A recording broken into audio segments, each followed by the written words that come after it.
I think that's it for the intro. I am Michael T. Smith. This is the Church of, and here is your message, for the week of March 2nd, 2025. We are in a series in the middle of it, part 8. This is TCO 44, asking the question, what about your funeral? This is not really about death, but rather about living fully and truly. This series on What About Your Funeral is actually about embracing life and if possible, if there is such a thing, as enhancing your human experience in the fuller and fuller light of God. Why do you say fuller and fuller? Well, we want to see a fuller light, and then when we're there, we don't want to stop. We want to see a fuller and fuller light, the fuller light of God, until we're walking in true religion. Not weaponized us-them religion, not privatized religion, but religion that is a God concept and a religious worldview that at least attempts to get close to the largeness of who God is, the God of the cosmos, the God of time and space, the sans-cosmic, trans-cosmic idea of God. That our religion would be less and less territorial, less and less tribal, less and less weaponized as we step into that fuller and fuller light. And so talking about, asking the question, what about your funeral, is about, okay, what about the end of my life? But we're backing that up, reverse engineering, okay, how do I want to look, or who do I want to look, who do I want to be at the end of my life? Well, let's get, we don't know when that's going to be. Hopefully it's not in 2025, so let's go this way. Well, who do you want to be at the end of the year? Who do you want to be at the end of this new month? It's March, the first quarter, almost coming to a close here in just a couple of weeks. Who do you want to be at the end of the week? Who do you want to be at the end of today, or even at the end of this message? And so many of you are sharing with me through this series, through emails and through conversations that we have. Which again, if you say, hey, I'd love to talk to you, I'd love to connect with you, reach out. It's a joy to set up sessions and do sessions with some of the members and supporters of the church. That's always a blessing. But so many of you are being transformed, actively being transformed by this little thing that we're doing here, and the word is working. I told a dear member this past week, when we talk about the stuff that we're teaching, we're not teaching it as facts. The aim is not to teach it as information, but as seed, right? To present it as seed that germinates, seed that grows. To borrow another parable of Christ, as yeast or as leaven that works. And so you're hearing the messages and you're receiving them on kind of an intellectual head level, but kind of high, the truth of preaching, the truth of any sort of inspired art or teaching or poetry or music is not at surface value, but it's seed value, it's germination value. And despite the crazy first couple of months of 25, or maybe you've had a very wonderful, smooth flowing first couple of months of 25, it is true that you are. So many of you are not who you were at the close of last year, and I give God praise for that, because that is the aim, right? Your transformation. We're talking about what about your funeral, end of life. It's not really about that. It's about that germinating word, that leavening reality of God, that leavening light of Christ, that leavening truth of Christ. That's what we're doing here as a church. That's what the Church of is about. That is the mission that we are in, walking with you, guiding as we're able, pointing out things. Here's things that are around you.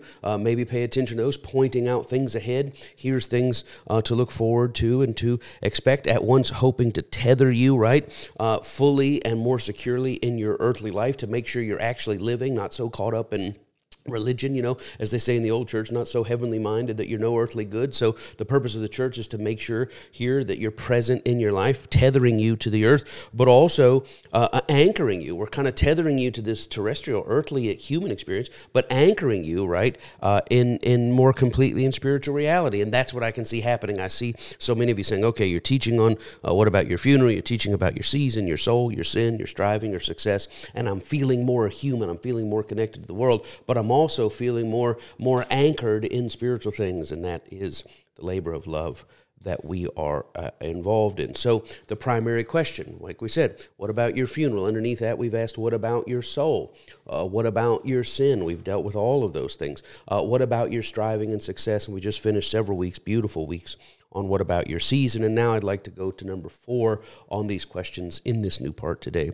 What about your striving? What about your, what about your sight? What about your sight? We did Striving and success. What about your sight? So number 4, what about your funeral? The subset question, what about your sight? I begin in a couple of scriptures today in Matthew. We're going to be in the Christian scriptures, the New Testament scriptures, as they're called. I want to just read a couple of quick verses. Matthew chapter 11, and then we'll go from Matthew chapter 11 to Acts chapter 9, and then we'll end up in Philippians 3. If you still have Bibles, I'm sure you do somewhere, feel free to open one. I have a giant print Bible. I had to graduate to a giant print Bible, but I have one here, or if you got on your computers or your tablets or whatever. But I just want to point out a couple of things. We give preeminence to Christ, right? We give preeminence to the living Word, but we can sometimes look in the written Word, and sometimes it's a hindrance to seeing the living Word, the truth of God, but also sometimes it's a step ladder, kind of give us a higher view. But Jesus is talking about here in the Gospel of Matthew, verse 7, Matthew 11, as they departed, Jesus began to say unto the multitudes concerning John. He's asking them about John the Baptist, of course, and their perspective, because so many who had listened to John had actually started listening to him. John had, in fact, told them to follow him before John dealt with questions of his own.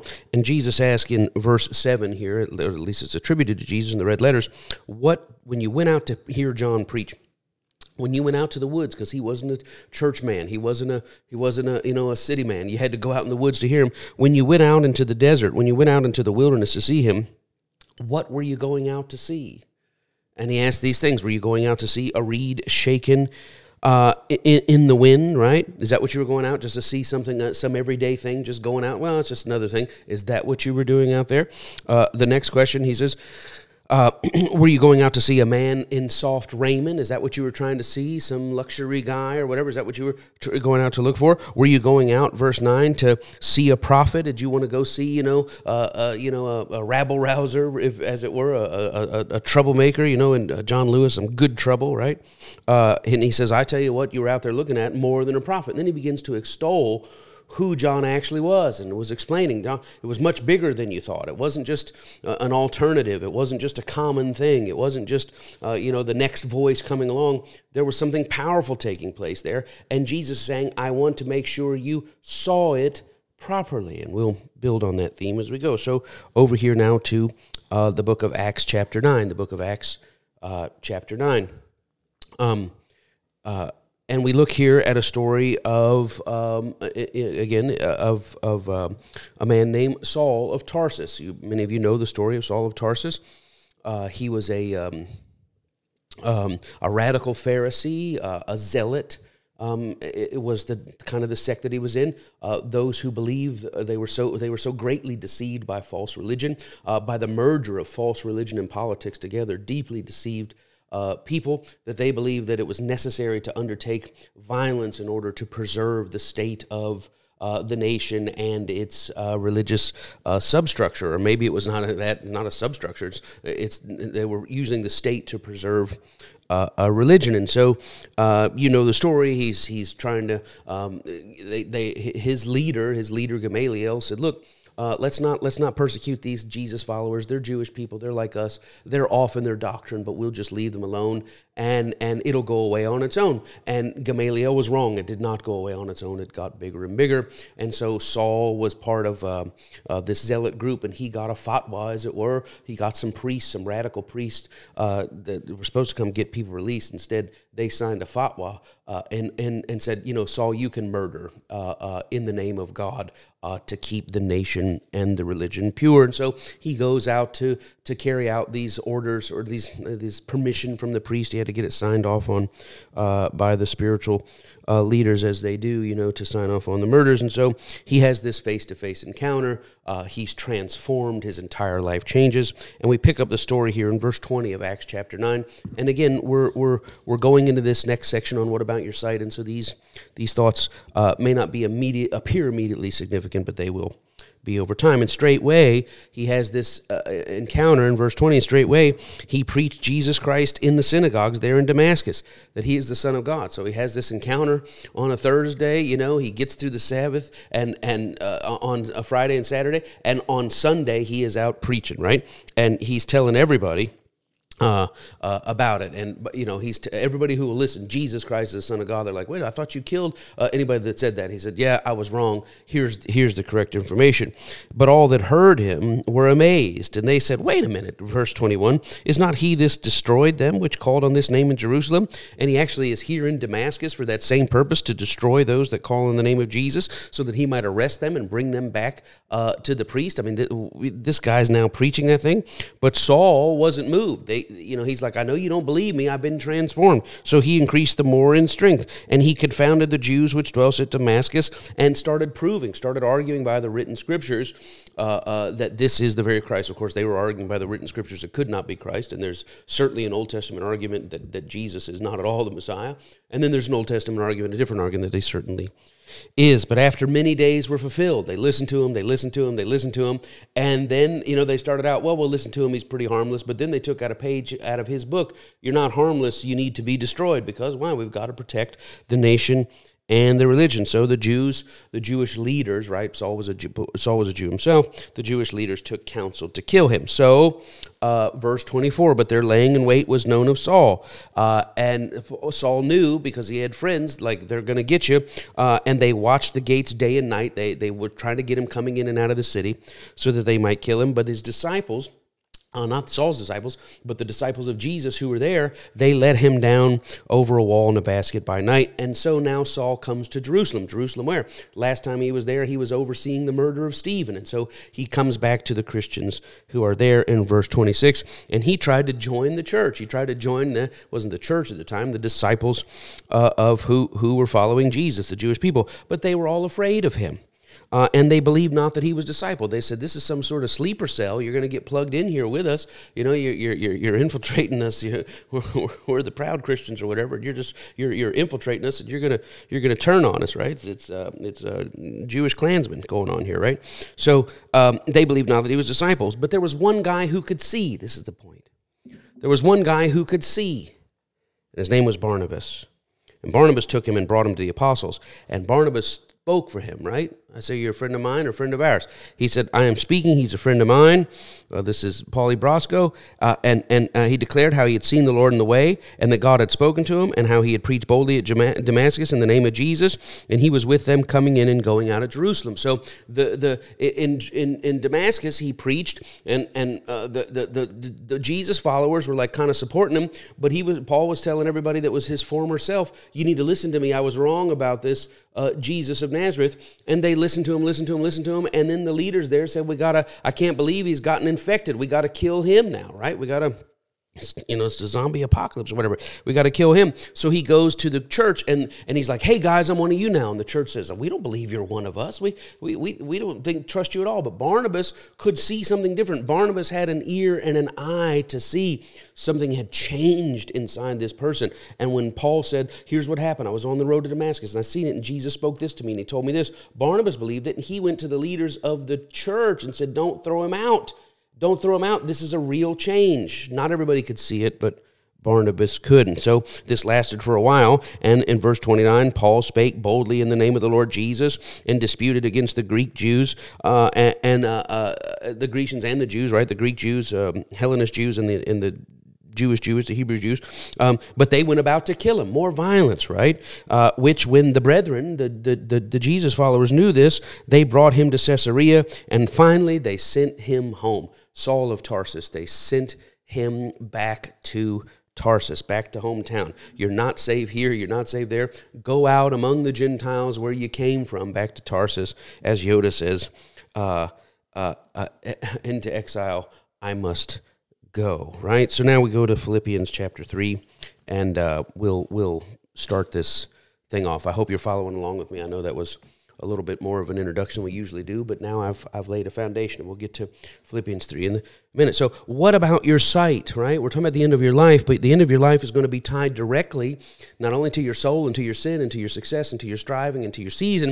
It's going to be tied into your sight. It's going to be tied into your seeing, that you are seeing wherever you see now more and more accurately, more and more precisely, more and more correctly.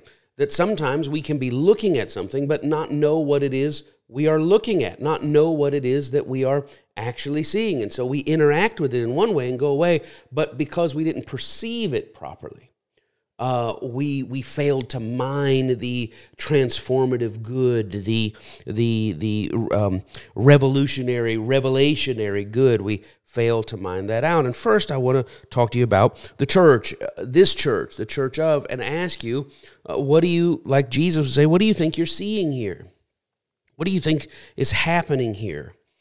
And my heart is to make sure you're seeing it properly, right? On one hand, people see, well, I love Pastor Mike and Connie and Pastor Connie, and they were just wonderful, and they had an impact on my life, and you guys have done so much for me, and just, I miss your teaching, and when I found out your teaching, I'm so excited to just hear it, because I don't know, it's just the way you say stuff or the way you present. I can't explain how deeply it changes me, and I give God praise for that. Connie and I thank God for that, but I want to make sure that in that, that you're actually hearing and seeing properly about what is happening, what is taking place here. Well, Pastor Mike, he's a teacher. Pastor Mike, he's kind of silly. Pastor Mike, he just breaks it down. Pastor Mike, one guy said, he doesn't preach to your ears, he preaches to your eyes. He builds pictures, and you see the Bible like you've never seen it before. And those are all wonderful things. But I want to make sure in all of those things, if I was ever able to bring any good to you, if I'm still able to bring any good to you, I just don't want you to have this church experience and miss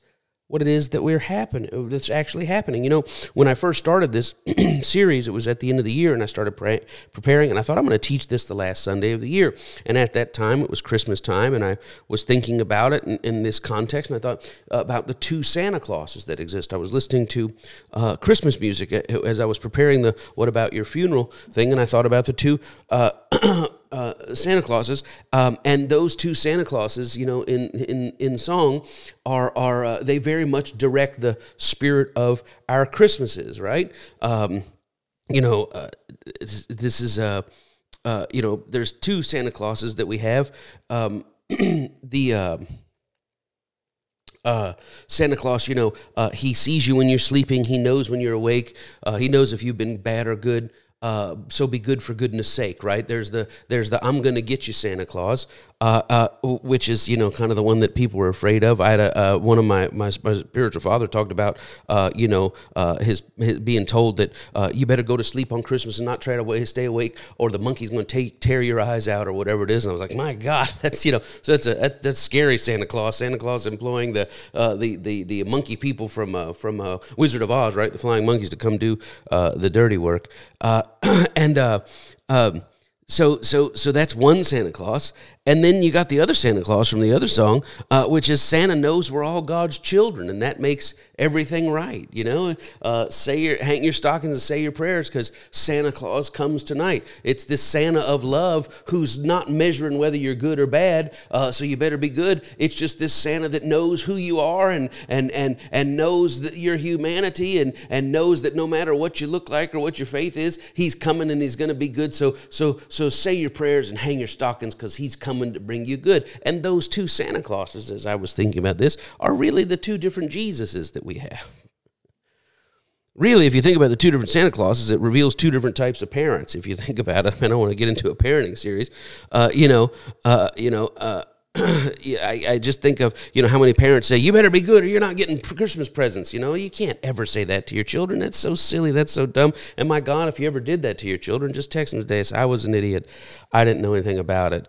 Or even, I'm going to cancel Christmas. Or even if you didn't believe in Santa Claus, I'm going to cancel Christmas. If you don't get this grade up from a C to a B, I'm going to cancel Christmas. If you don't get at least a B on that final, I'm going to cancel Christmas. You can't cancel Christmas. And I know we thought, well, I got to motivate them somehow. Listen, if you're playing with those tools, you're way off on the motivation scale. You've lost it before you started. I can't imagine, 3 kids all lined up and the one that got the A, in the quarter, and the other one that got the A in the quarter, and the one that got the C. Well, he got some coal. You better do better next year. As everybody opening G.I. Joe and, with the Kung Fu grip and the Taiko train set, right?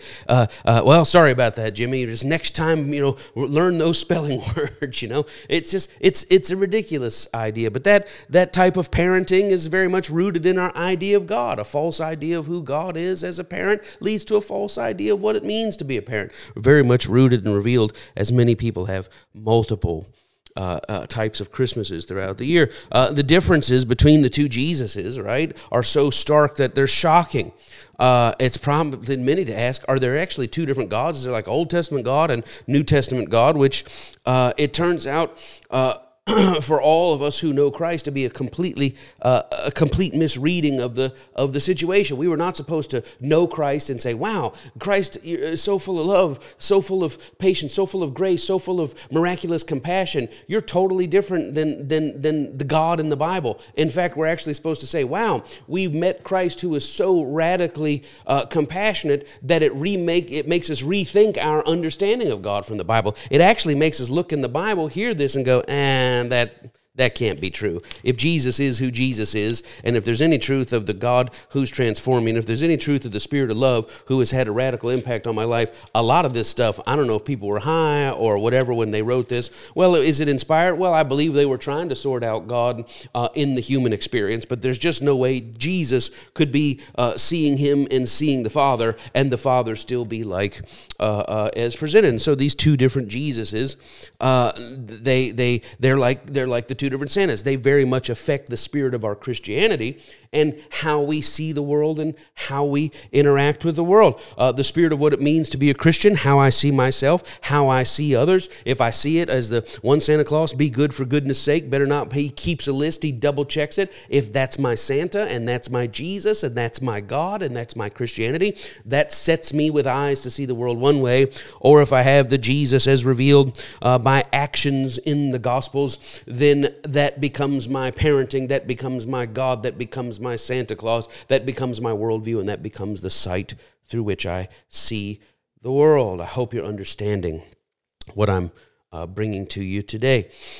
I read an obituary recently of a preacher, a well-known preacher who was celebrated throughout the world as an evangelist, and he passed in the past few weeks, and I was at cooking dinner, and my dad was there, and he said, oh, and he mentioned the name so-and-so died, and he read me the obituary, read me the his bona fides, right? Read me his successes, and he had traveled the world, 160 countries over 50 years, preaching to 1 million people in one-on-one and in big stadiums, and had led some 40 or 50,000 people to faith in Christ and getting them out of the fires of hell and winning them over to the blessings of eternity. And as my dad sat there and read this thing of this person who I had heard preach, and this person who I had seen on television, this person who I had met in different circles that I ran in, a well-known, well-respected, gets up in the morning, and reads his Bible every day. He's a well-respected preacher, and I had known, and my first thought was, oh, I didn't know he had died. Then my second thought, as I was cooking there, I was shocked by my second thought, and it kind of hit me because I wasn't immediately grieving for his family, but I was actually grieving for him, because the thought that invaded me, sitting there whipping up the basmati rice and the sautéed vegetables, was, my God, what a waste of life. What a waste of a life. To travel to 160 countries, to preach to 1 million people, and to list out in the obituary, here is who he was. 40, 50,000 souls saved from hell. I couldn't believe that was my first thought. I couldn't believe it hit me so heavy. I couldn't believe that those type of numbers, to have it said about me, to have put up those type of numbers, to have to said about anybody, to put that on an Excel spreadsheet. Pastor Smith, we calculated, you've preached to more than 1 million people, and we went through all the cards. We've calculated them up, and well over 40, maybe 50, maybe 60,000 souls you saved from a burning hell. That was my absolute ideal life. And as I sat there and heard it, I thought, my God, what an absolute waste. Not that his life was a waste, not that anyone's life was a waste, because life itself is a gift, right? But I suddenly realized that sitting there cooking, and this was hitting me emotionally as my dad was reading it to me, that I would have been more entertained, more impressed, had you told me, do you know, in 160 countries over 50 years, he blew up 40,000 Mickey Mouse balloons, and I would have thought, 40,000 Mickey Mouse, why that's, I don't even know if I could do something like that. Oh, the lung strength it must be. I bet a bunch of kids were happy giving out those Mickey Mouse balloons. I would have found more value. I'd have found more value had you told me the man went to places all over the world, high STD infection, and gave out 40,000 condoms. I would have found more value in 40,000 condoms. If you had told me he had done 40,000 surgeries and fixed cleft palates or 40,000 eye surgeries, I would say, oh man, eye surgeries. But when I heard so-and-so has died, a great gospel preacher, and here's the final tally of what he'd done, 50,000 souls won for God, all I could think is, God, I don't want that to be what's said about me.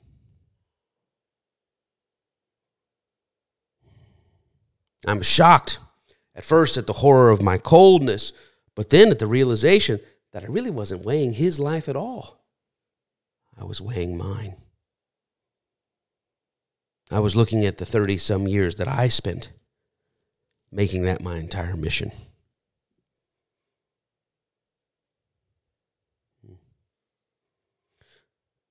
Please understand, I don't think my life has been any more of a waste than his or anyone else's. I have lived, throughout my life from 15 years old, from my religious conversion all the way to the next 30-some years. I've lived and I have loved. I have been a friend. I've been a family member. I've been a neighbor. I've been a husband. I've been a father. I don't consider my life wasted. I don't consider his life wasted. My issue is a matter of focus, a matter of perspective, a matter of seeing. Really, my issue is a matter of emphasis. And what I grieve for me and what I grieve for that man are not the years that he spent or I spent just being a normal human. I don't grieve those years at all. I don't grieve the years that he or I traveled on planes and might have made small talk with somebody on a plane. I don't grieve the years of taking my children to Krispy Kreme and on a Saturday and getting the hot donuts and getting the coffee milk. We used to, it was part coffee and part chocolate milk, and we would have it together. I don't regret getting up and driving to the beach in different places and watching the sunrise over the ocean. I don't regret ordering a double cheeseburger at Hop Dottie and tipping Brian an extra $20 when he brought my garlic truffle fries to the table just for his sheer exuberance of doing his job so well. I don't regret waiting for our house to be empty, for the kids to go to my parents, and the kids go, so Connie and I could go out and play like married sex Clue, another part of the house. It was Mr. Smith in the laundry room. We like to play those things. I don't regret. I did all of those things. What I regret is that so much of my life, for so many years of my life, I belittled the beauty of those things in comparison to what I thought life was about. That you could do that normal thing, and it's okay, it's cute, it's quaint, I guess, but what really matters is snatching souls out of hell. And I regret the shading and the shame and the shadow that core belief cast upon the normal beauties of life, the true beauties of life. My sorrow over those 30-some years is not the beautiful things, but my failure to assign their beauty its proper weight.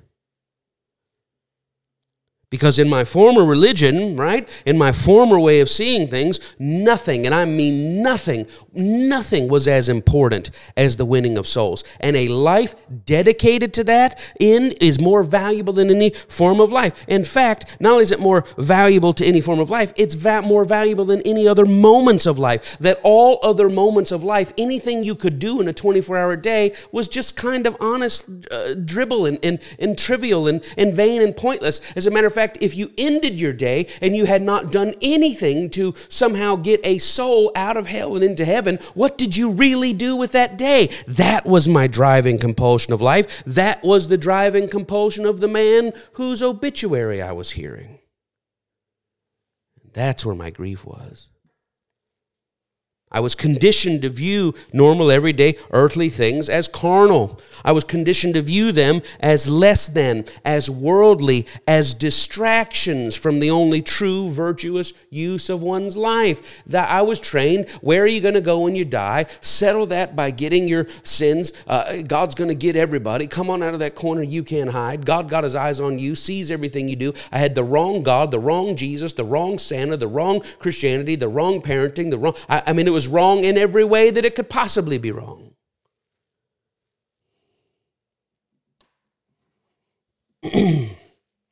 Because it was all built on a false foundation.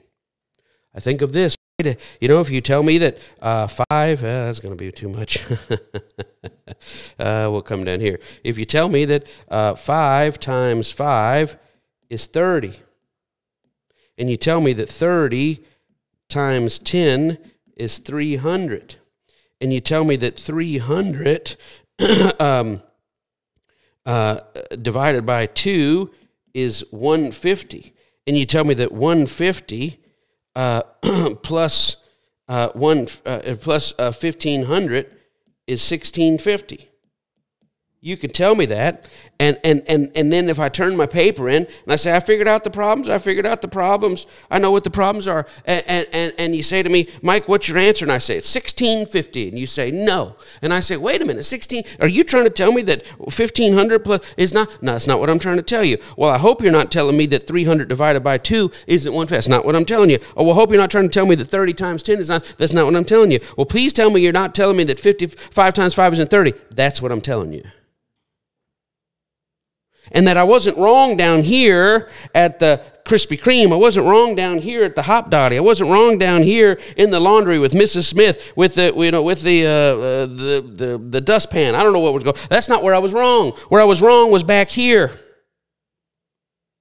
Because while I was living these parts of my life, I called it living, and it wasn't living at all, because the roots of the tree and the shadow of the tree were all about souls, all about eternity. And not only did I think this, but almost everybody in the world that I came from thought this, because there was a shame that when you had done things, if you had given out condoms to prevent the spread of HIV, if you'd given out surgeries for a better quality of life, if you'd blown up balloons and given kids 2 minutes of joy in an impoverished situation, you absolutely wasted your entire life if you hadn't won souls. And so for a man's obituary to lead off with, let us tell you who he was, 50,000 more names in the book of life because of this man's life, I heard in my soul, what a waste. Not his life, mine.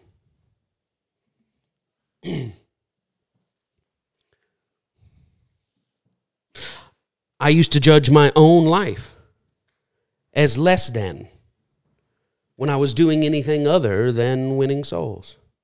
And if I'm being honest, I don't only judge my own life that way, I think I judged other lives that way as well. And not that I didn't love and honor and respect other people, those who, well, they just worked in factories, or they just played sports, or they just taught middle school English. No, that was certainly worthy, and those were certainly good people. I loved and honored those people, but I was taught in my religion, right, to see those things as secondary support systems, to see those people as secondary support people. What? For those who were carrying out the primary mission of life. It's a darkness, a gross darkness upon the soul. Once I was a guest of a dear man on an aircraft carrier. It took me on the John F. Kennedy aircraft carrier, and they walked me through from the bottom of the ship up, and I saw the food, and I saw the command area, and I saw this, and I saw where they prepped, and I saw where they slept, and I saw where they did, and I saw where they worked, and I saw the maintenance area, and I got all the way up and stepped in, and it was the first place on the ship that wasn't just cold steel and gray paint, pale gray paint, and I walked in, there were leather chairs, and there were big TVs, and I said, my God, what is this? Is this the Admiral? What's going on here? They said, this is the room for the pilots. What do you mean the pilots? How are the pilots? The pilots, they live here, they hang out here. And the guy said to me, you realize this entire ship, the 4,000 people working on the ship, they're only working for what the pilots do. Because the ship functions to get the pilots where they go so the pilots can do the pilot. It is an aircraft carrier. It exists to move the pilots around to do what the pilots do. And I realized that was my understanding of the church. That when I was serving in church, when I was giving in church, when I was cleaning up, when I was setting up, when I was breaking down, when I was funding the building program, all I understood was, well, I'm doing all this. Is it a mission? It's kind of a sub-mission. I work in McDonald's. I paint. I help out with an after-school program, but it's not the real mission. I just do all my support in the terms of the real mission. And if I could be one of those real mission people who are really winning souls. And you didn't really have to be on the pilot's room to win souls. You could actually just be a person on the ground, but I never really kind of did that. And I always kind of felt awkward telling people they were going to hell because they didn't believe in my religion. And I lived in shame because I wanted to be more that. I wanted to be more bold telling people that they were going to hell because they didn't believe my religion, but just something inside me rejected that, and I wanted to do it, and I carried shame because I would have an interaction that would be pleasant, and then I would meet a person who wasn't a Christian, and I would talk with them, and they would go their way, and it'd be a great ride on the subway, but then they'd get off, and I feel so bad that I didn't at least plant a seed, because what if that person died and went to hell, and then God showed me their face, and then it was my fault, or man, what if they met me, and they could see me through the flames and say, why didn't you tell me? I mean, I lived in that all the time.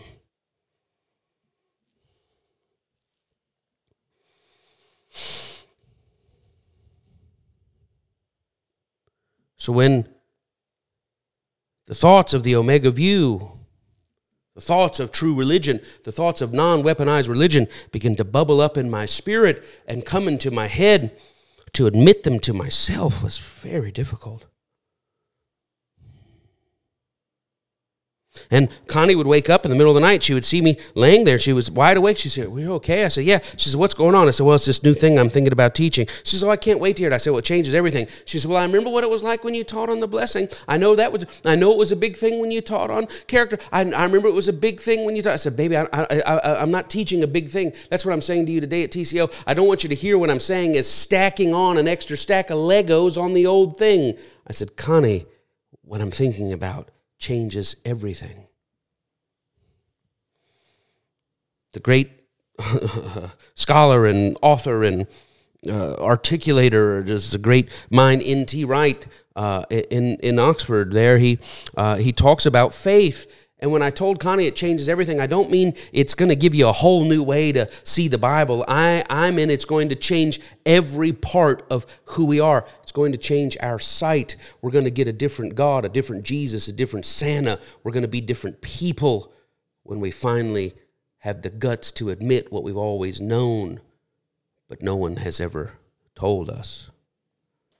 And N.T. Wright says that faith, we think of faith in the Christian mind as belief. Well, I'm of the Catholic faith. I'm of the Baptist faith. We're Presbyterians. And, well, I was a Presbyterian, but I go to my wife's church. She's Catholic, and I think I like it over there. So you've changed faith. I guess I'm part of the Catholic faith now. And N.T. Wright explained, he says in the Hebrew idea, the Jewish idea, Second Temple Israel idea, faith was not that at all. It wasn't, well, here's what I, are you the Baptist or the Methodist or the Catholic or Episcopalian? It was their entire lives.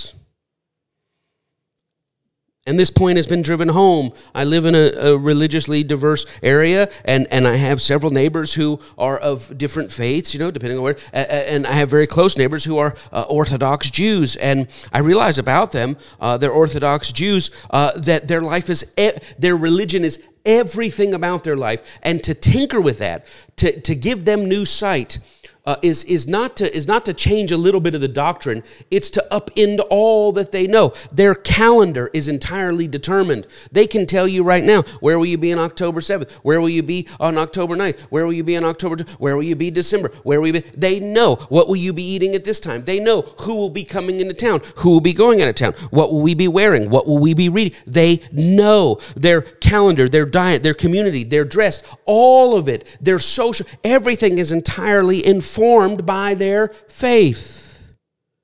Because it's not just a doctrinal worldview to them, it is their entire lives. And Connie and I, we live that because our lives were we've got this conference, and we've got that conference, and then we're going to be doing this, and in January we're going to be fasting, and then we're going to be in prayer, and we know what we're going to do in the day, and the first thing we're going to do before we talk to each other, we're going to spend time here, we're going to do this here, and this is what we where, and this is who we go, and this is all of our friends are here, and all of our social network is here, and who we know, and our kids' friends, and their parents of their parents, and their siblings, and where we can go and where we can't go. And I'm sorry, I'm not going to be able to make that. That's a church day. Ooh, I'd really like to be there, but that's a conference. We have our annual conference. We can't miss the annual conference. I mean, it was our entire lives.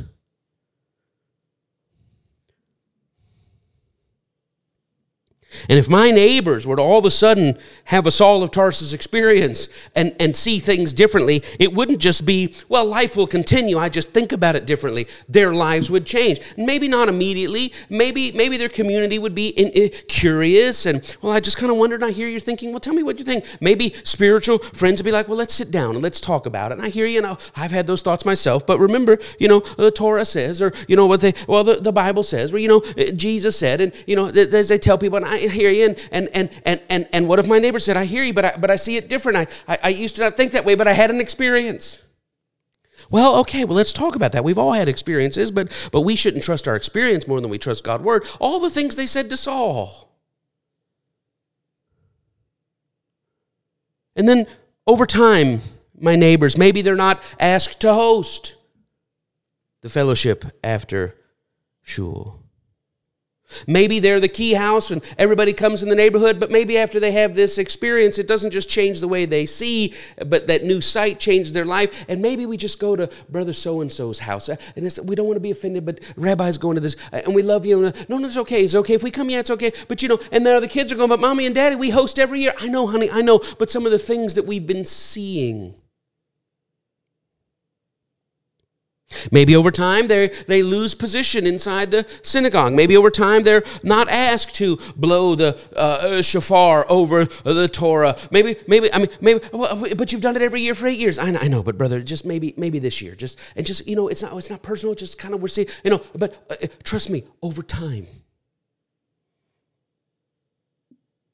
it's going to eventually lead to withdrawal. It's going to eventually lead to isolation. And then you wake up to this reality, which is what I'm asking you, what you're seeing here.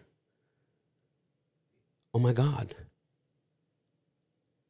I know no other form of life outside of my religious circle. And when this happens, at first, it hits you as mourning. It hits you as grieving. But then it slowly morphs into resolve. We close in Philippians 3.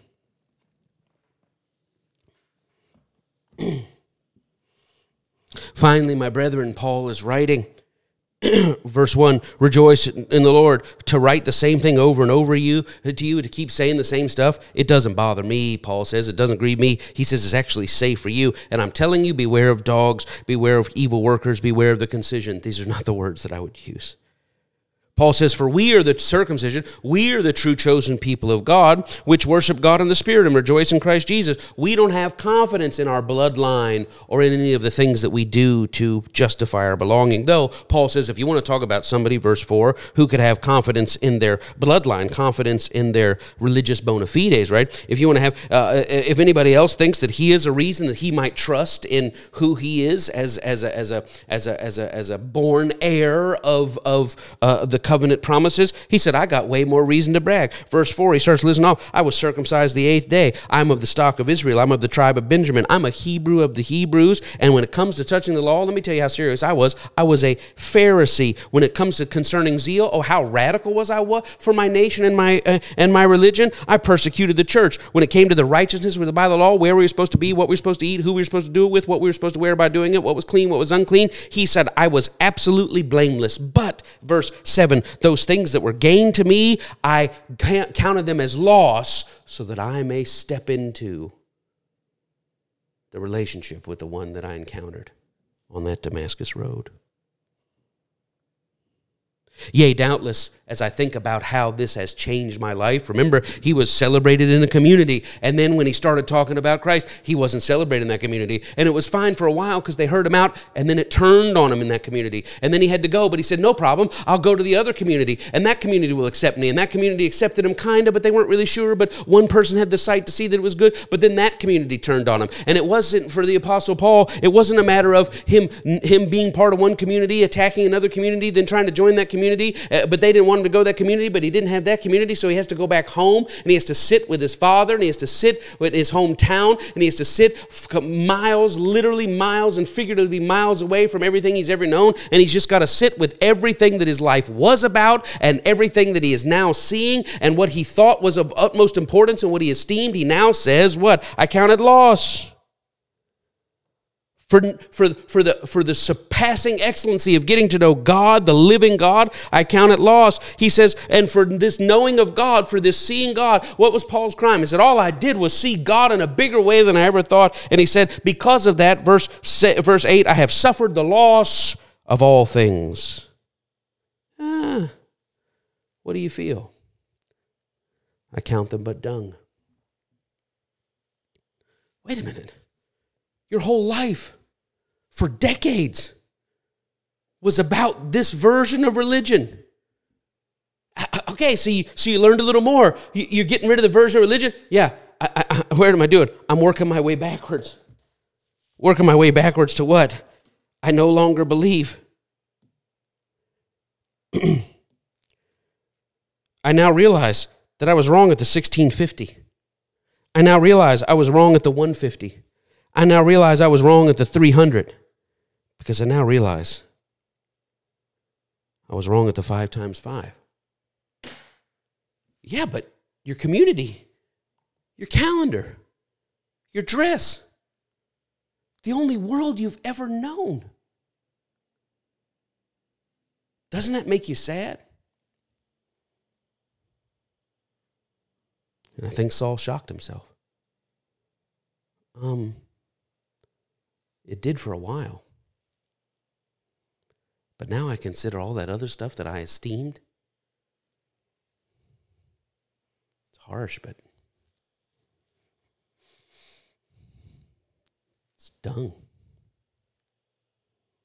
It's crap.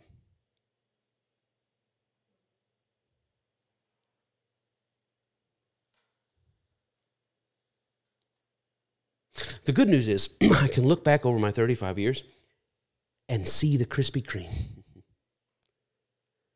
and see the golf games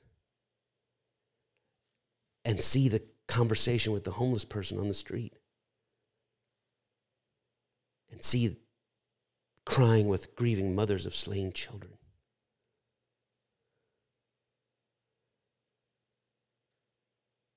And because I have that,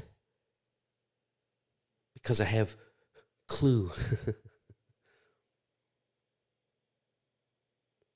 because I have the Hop Dottie double cheeseburger and the sunrise, I don't look back over my life as a waste.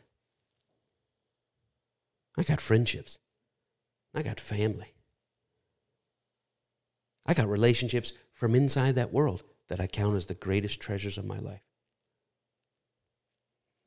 But the driver of it, the filter of it, the perspective of it, the focus of it, I really consider quite silly. And I'm kind of sad, on one hand, that I ever spent any time measuring my life or anybody else's on whether or not they were plundering hell and populating heaven by winning souls, starting with getting my own soul in. So all the shame that I felt for not being a great soul winner, so glad I wasn't a better soul winner. All the shame I felt for not telling the Muslim woman that I had the wonderful conversation with on the bus, hey, by the way, you're in the wrong religion and you're going to go to hell when you die, and I'm only saying this because I love you. I carried so much shame over her soul. I'm so glad now that I was either too chicken to say it or just too loyal to my own heart and my own eyes to say it. But my friends who are at the church of, what do you think you're looking at here? What do you think you're watching week in and week out? You're not watching someone who's like, oh, I love this guy, he's so great, and oh man, he's so good, and I just get so much out of him, he's such a great teacher, and oh my gosh, he really helped me when I was That's not what's happening here. You're looking at a man who took the highest, most vaulted and valued and esteemed goals of his life and now sees through them and says, they'd have been better off as condoms and Mickey Mouse balloons. So I'm trying to wipe that filter and smudge away and look at what I have left. And what I have left is pretty freaking awesome. Awesome as France.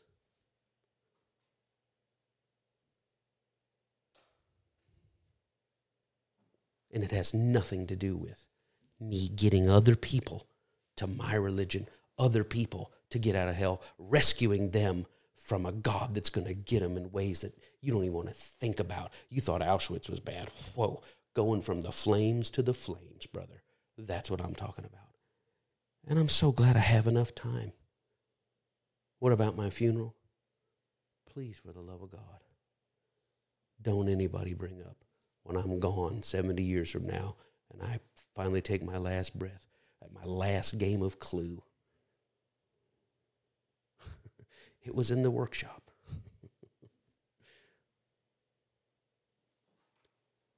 Just nobody bring up. Well, you know, he was this and he was a mighty witness for Christ. I don't want to be any of that. Oh, he sure. I don't want to be any of that. I want to be the Hop Dotty customer. I want to be the nice man riding on the bus. I met the nicest young man today. I don't want to be the failed soul winner. And guess what? I don't want to be the successful soul winner. Because all that I had esteemed, that I thought was what demonstrated, if you question whether I know God for sure, look at my life. Here's my life. All that is dung to me. Now, as an old man, I take a look at my life. And I'm a lot like the person that I used to condemn. I don't take it as seriously. I take the living and the laughing and the loving more seriously than I ever have. Why? Because I have finally seen God on the road to Damascus. And when I finally saw God, God was not at all the weaponized, lording, shaming, shadowing, obey me or pay miser that I was taught to believe. And seeing that changed my life. Saying that uprooted all the community that I've ever known. But if you're asking me if I'd rather have that than the sight I have now, I'll take today's sight 1,000 times 1,000. And some Krispy Kreme. And some chocolate milk. And I'd gladly go hand out condoms anywhere that they're in need of. Mickey Mouse balloons too. Because all that has more value than continuing to take a God to the world, to sign them up for a God that they already knew on a dimension far more than my false, skewed sight could see.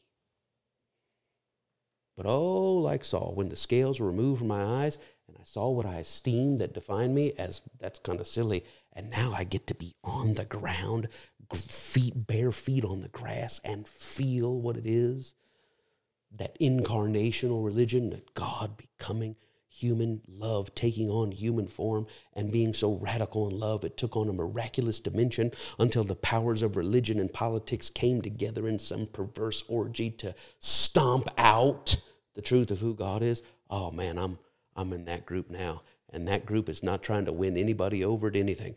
That group is just a wide-eyed group trying to tell everybody with closed eyes it's bigger and gooder than your weaponized religion will let you see. Now, why do you bring all this up?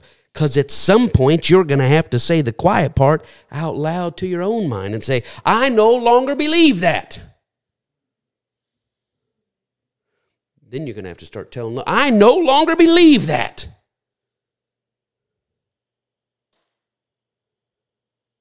And that's a scary thing.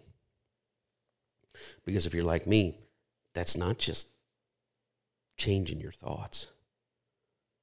Being honest with yourself and with everybody around you, it'll change your whole life. But guess what?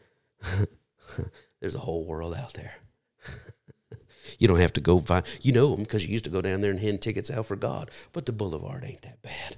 Man, there's all sorts of beauty down there. There's all sorts of beautiful people. They're in country clubs. They're in mosques. They're in synagogues. They're in strip clubs. They're in lifestyle clubs. They're in glee clubs and pickleball clubs. And man, but you know what you're going to find? Here's what you're going to find. The hardest thing to do is to bring love in there and to work through the layers of scales on their own eyes, because they don't even know how to esteem who you are outside of their whole life being built around. But you get far enough out there. It's so interesting to me that in the Hebrew scriptures, they were trying to go into Jericho to spy out the land, and the brothel was the only one that knew what God was doing there. Listen, the brothel is the only one that's ever known what God was doing.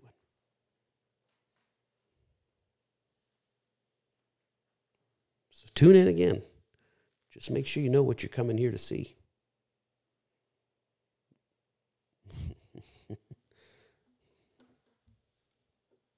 I am not your continuation of the same old, same old. I am trying to shake you loose like I've been shaken loose so that you can feel what it's like to have that fog and that bubble removed. I'm afraid to get outside the bubble. I'm telling you, that's where God is. Among the people. With the people. Well, kind of that's a scary humanity out there. Sir, ma'am, you are the scary humanity. And if Jesus saw you, he would walk right up to you, wrap his arms around you, fold you in that love, and the only thing he'd ask you to change, enlarge your view, enlarge your view, enlarge your view. Everybody you think I'm against, bring them to the middle because they're right on my side. And everybody that thinks they hold the gate to keep everybody out, they don't really know me yet, but they will one day. That's what TCO is here for. You watch Pastor Mike on Sundays? Yeah. What do you think of it? I just want you to hear what you should be getting out of this. I'm not adding on. I'm tearing it down and rebuilding it from the floor up. But I'm not going to turn it into any other form of us, them, got to do right, don't want to disobey God, don't want to get upset. You know how I'm trying to break out all of that.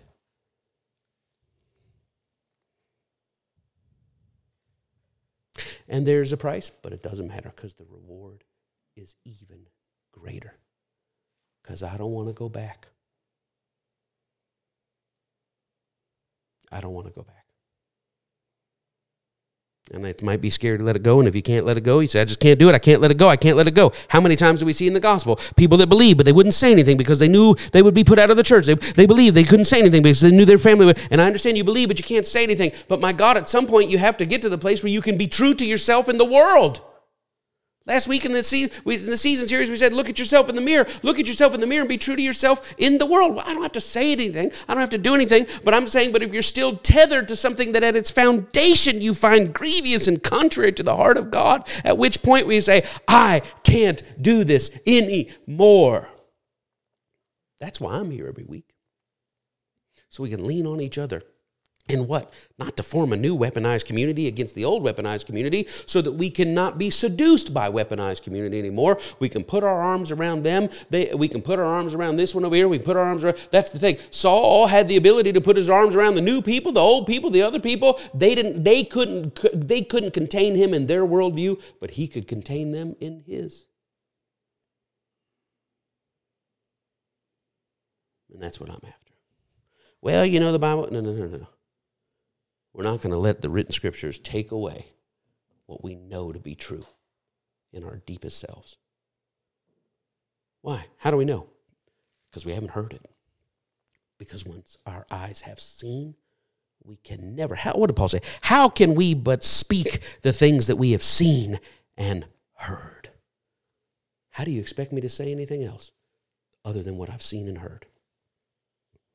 But I want you to make sure you are seeing. Week in and week out. Amen. Okay, listen, if we've been a blessing to you, Man, listen, I hope, God, I put a lot into this. I hope it's a blessing to you. Thank you for being a blessing to us. Pastor Mike, that really blessed me today. Thank you for being a blessing to us. You know that message the past month? Be a blessing to us. Only if it's a blessing to you.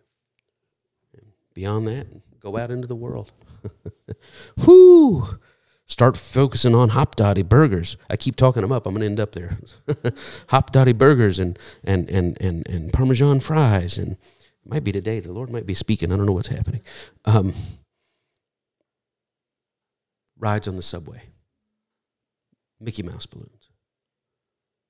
Love, living, laughing, touching, embracing, seeing, easing, affirming. Wrap your arms around them. Not wrap your arms around them. Jesus loves you, which in Christianese means, and you're going to burn in hell.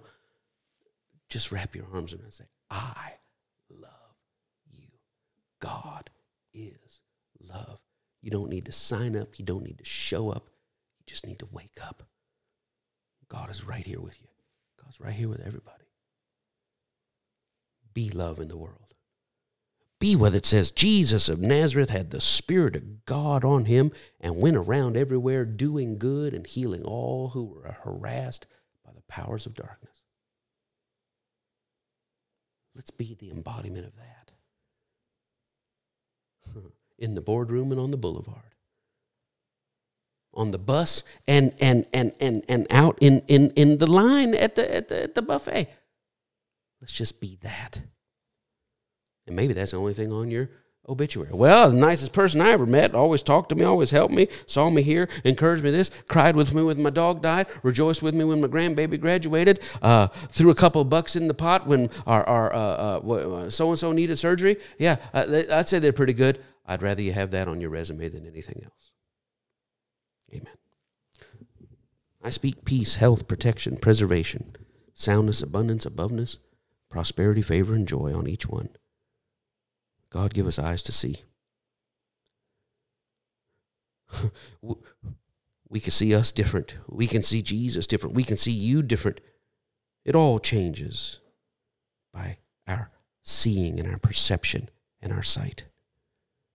And God, so many have been like me, spent years and years and years caught up in a circle, in a calendar, in a cycle, in a convention, in a fasting, in a prayer. And we've spent years and years, and we're grieving. It's okay to grieve, but I pray one day they'll wake up like I woke up and say, well, that was a waste, but not the whole thing, because there was laughter and there was love and there was friendship and there was fellowship and there was the breaking of bread. It's not the experience that's bad. It's the context in which we lived it. We're shedding that context, moving on to the living, loving, and the laughter, without that weaponized context. And let us have the boldness to count all that old stuff as the dung that it is, and to squeeze whatever moments of life we have left in our long, satisfying lives, every drop of it out in the land of the living, in the warmth of the light of the sun. I pray this in Jesus' name. God bless you, each one. Make it great. We'll see you next week. I love you.